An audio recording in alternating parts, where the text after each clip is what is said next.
Hello hi guys welcome to hello well Telugu. ఈ రోజు మనం సిమాంటిక్ HTML అంటే ఏంటో నేర్చుకుందాం. సిమాంటిక్స్ అంటే ఏదైనా వర్డ్ లేదా ఫ్రేజ్ కి అర్థం. HTML కూడా ఒక లాంగ్వేజ్ కాబట్టి ఇందులో ఎలిమెంట్స్ కి కూడా వారి స్పెషల్ మీనింగ్స్ ఉంటాయి. HTML ఒక టెక్స్ట్ డాక్యుమెంట్ లాంటిది.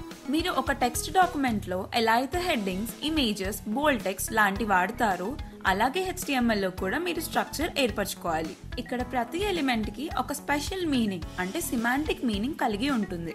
ఈ కోడ్ లో P ఎలిమెంట్ ఇది పారాగ్రాఫ్ అని చెప్తుంది. అంటే P అంటే ఇక్కడ పారాగ్రాఫ్ అని. సో పారాగ్రాఫ్ అనేది P కి సిమాంటిక్ మీనింగ్, ఒక స్పెషల్ మీనింగ్. ఇక్కడ P అంటే సిమాంటిక్ ఎలిమెంట్ కదా. సో నాన్ సిమాంటిక్ ఎలిమెంట్ అంటే ఏంటి? It will be A div element. div కి డైరెక్ట్ గా ఎలాంటి మీనింగ్ ఉండదు. ఇది జస్ట్ మనం స్ట్రక్చర్ కోసం మాత్రమే వాడతాం.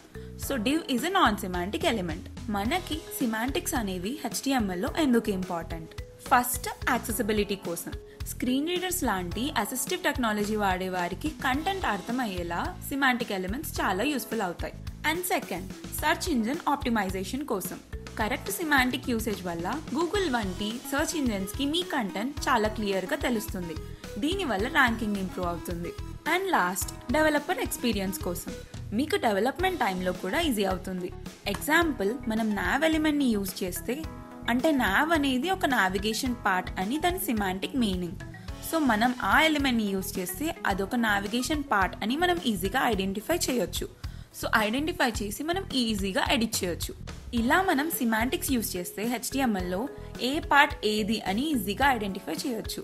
అట్ ద ఎండ్ మనం సిమాంటిక్ HTML యూజ్ చేయడం వల్ల యూజర్స్ కి బెటర్ ఎక్స్పీరియన్స్ ఉంటుంది, సర్చ్ ఇంజిన్స్ కి బెటర్ విజిబిలిటీ వస్తుంది, డెవలపర్స్ కి బెటర్ రీడబిలిటీ ఉంటుంది.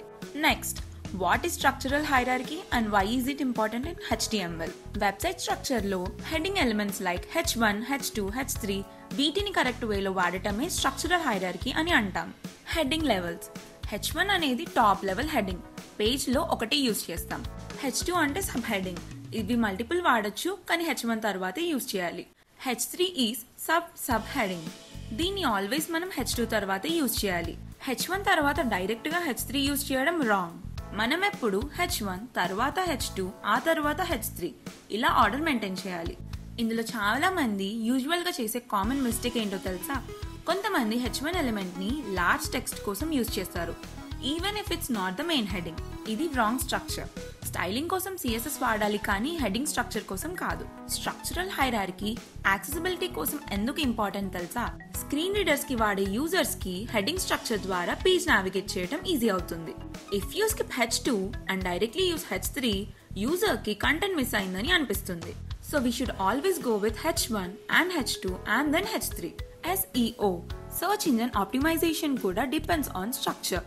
సర్చ్ ఇంజిన్స్ మీ వెబ్ పేజ్ స్ట్రక్చర్ చెక్ చేసి కంటెంట్ ను క్రాల్ చేస్తాయి. ఇఫ్ హెడ్డింగ్ స్ట్రక్చర్ కరెక్ట్ గా లేకపోతే your page may not rank well in search results. Invalid structure is nothing but unexpected results.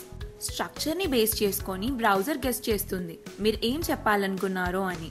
అదే మీరు రాంగ్ స్ట్రక్చర్ ని యూజ్ చేస్తే అదే బ్రౌజర్ గెస్ మీ యాక్చువల్ డిజైన్ తో మిస్ మ్యాచ్ అయ్యే ఛాన్స్ ఉంటుంది.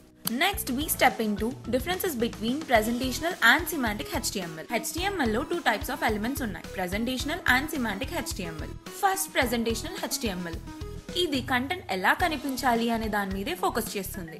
ఎర్లీ వెబ్ డెవలప్మెంట్ లో డెవలపర్స్ బ్రౌజర్ లో కంటెంట్ అపియరెన్స్ చేంజ్ చేయడానికి ఫాంట్, సెంటర్, బిగ్ ఇలాంటివి యూజ్ చేసేవాళ్ళు. ఈ కోడ్ మనకి టెక్స్ట్ ని బ్లూ కలర్ లో సైజ్ 5 లో డిస్ప్లే చేస్తుంది. బట్ మోడర్న్ HTML లో ఈ ఎలిమెంట్ డెప్రికేటెడ్ అయింది, ఎందుకంటే స్టైలింగ్ ఇప్పుడు CSS తోనే చేయాలి, HTML తో కాదు.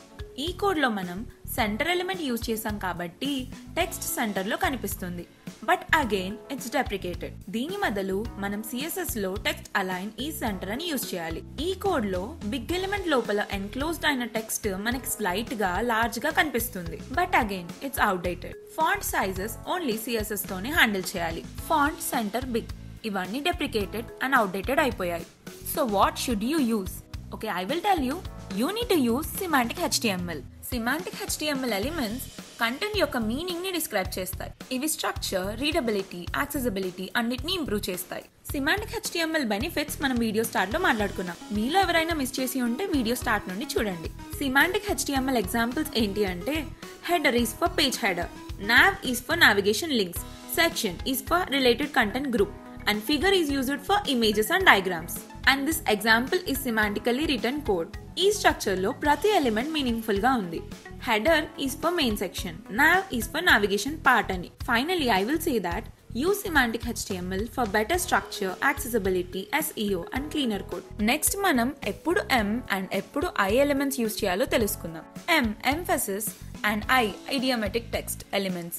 రెండు ఇటాలిక్ టెక్స్ట్ ని చూపిస్తాయి, బట్ పర్పస్ మాత్రం వేరుగా ఉంటుంది. ఎర్లియర్ మనం ఐ ఎలిమెంట్ ను జస్ట్ ఇటాలిక్ టెక్స్ట్ ని చూపించడానికి వాడేవాళ్ళం, ప్యూర్లీ ప్రెజెంటేషనల్ కోసం. Now it's used to show different voice or tone, foreign language phrases, technical or idiomatic terms, thoughts or inner dialogues. వీటన్నిటిని మనం ఐ ఎలిమెంట్ యూజ్ చేసి represent చేస్తాం.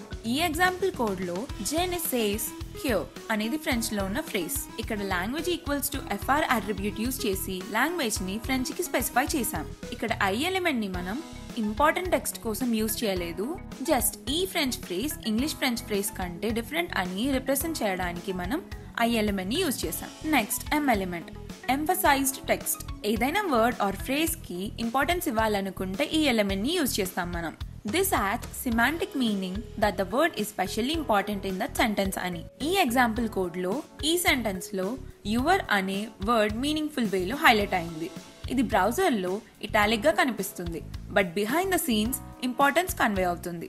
మీకు జస్ట్ ఇటాలిక్ స్టైలే కావాలి అంటే ఈ రెండు ఎలిమెంట్స్ ని యూజ్ చేయొద్దు, CSS యూజ్ చేయాలి.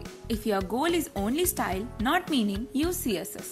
ఫైనల్లీ టెక్స్ట్ ని డిఫరెంట్ గా డిస్ప్లే చేయాలి బట్ ఇంపార్టెంట్ అని కాదు అనుకుంటే ఐ ని యూజ్ చేయండి, బట్ ఆ సెంటెన్స్ లో టెక్స్ట్ ఇంపార్టెంట్ అయితే M ని యూజ్ చేయండి. జస్ట్ ఇటాలిక్స్ కోసమే అయితే use CSS, not HTML tags. Next strong versus B element. Strong element ని B ఎలిమెంట్ కంటే ఎక్కువ ఇంపార్టెన్స్ ఉన్న టెక్స్ట్ కి వాడాలి. B bring attention to element.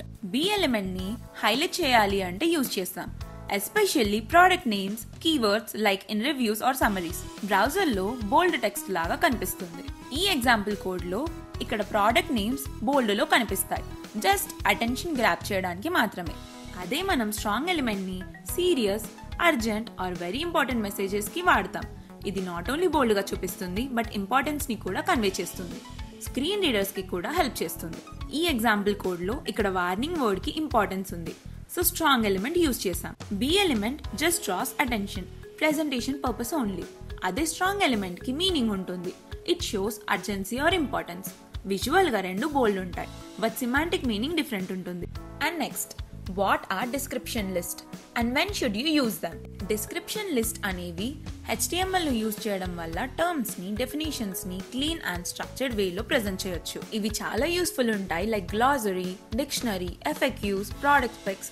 ఇలాంటివి చెప్పాలంటే ఎక్కడ మనకి టర్మ్ డిస్క్రిప్షన్ ఫార్మాట్ కావాలో అక్కడ యూజ్ చేయొచ్చు ఈ డిస్క్రిప్షన్ లిస్ట్ ని. ఇది మనకి example of description list with code explanation. ఇక్కడ DL అంటే description list element, entire list ని వ్రాప్ చేస్తుంది.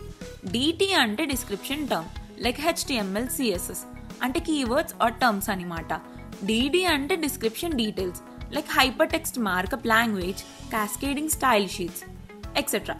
Definitions or info related to the term ని మనం DD అంటాం. బ్రౌజర్ లో రెండు క్లియర్ గా డిస్ప్లే అవుతాయి, like term left side and definition right కి స్లైట్ ఇండెన్ తో కనిపిస్తుంది. This is a recipe example, description list with ingredients. ఇక్కడ ఫ్లోర్ అండ్ షుగర్ అనేవి DT elements and 2 cups, 1/2 cup అనేవి DD ఎలిమెంట్స్. సింపుల్ గా చెప్పాలంటే ఇంగ్రీడియంట్ అండ్ ఇట్స్ క్వాంటిటీని key value పేర్లా డిస్ప్లే చేయడం. దీనికి అదర్ యూస్ కేసెస్ ఏంటో చూద్దాం. ప్రోడక్ట్ స్పెసిఫికేషన్స్ లో స్క్రీన్ సైజ్ DT అవుతే 6.5 inches అనేది DD అవుతుంది. ఫ్రీక్వెంట్లీ ఆస్క్డ్ క్వశ్చన్స్ లో వాట్ ఈస్ HTML అంటే క్వశ్చన్ అనేది DT అయితే it's a markup language for creating web pages, answer DD అవుతుంది. Contact information, metadata, settings etcetera ఇలాంటివన్నీ అదర్ యూస్ కేసెస్ లో వస్తాయి. ఎక్కడైతే మీకు లేబుల్ వాల్యూ పేర్స్ కావాలో like question answer, term meaning, key value, అక్కడ డిస్క్రిప్షన్ లిస్ట్ యూజ్ చేయడం best practice. It provides better readability, semantic structure, accessibility improvements. So this is all about today's video guys. Next వీడియోలో మనం text and time semantic elements and specialised semantic elements గురించి నేర్చుకుందాం. Until then, please do like, share and subscribe to my YouTube channel Hello World Telugu.